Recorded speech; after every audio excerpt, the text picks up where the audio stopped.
قبل ما أبدأ قصتي يا جماعة، بطلب منكم من قلبي لا حد يروح يدور على هذا الكتاب ولا يحاول يقراه، لأنه كتاب سحر واستحضار جن، وأنا بريء قدام الله من أي واحد يعصي هالكلام. اللهم إني بلغت، اللهم فاشهد. قصتي بدأت السنة اللي فاتت في شهر 8. كنت أنا وواحد صاحبي عاملين تخييم في الصيف زي أي شباب في العطلة. كنا مبسوطين واكلين شاربين والدنيا تمام، لحد ما في يوم صارت مشكلة بسيطة. صندل صاحبي تمزق. رحنا عند اللي بيصلح الأحذية وخلينا له الصندل عنده يصلحه. بعد 3 أيام رجعنا ناخد الصندل، لقينا عنده رجال واقف.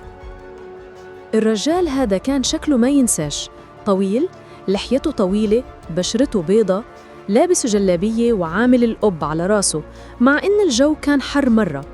ملامح وجهه كانت غريبة وقوية، حسيت إنه مش شخص عادي.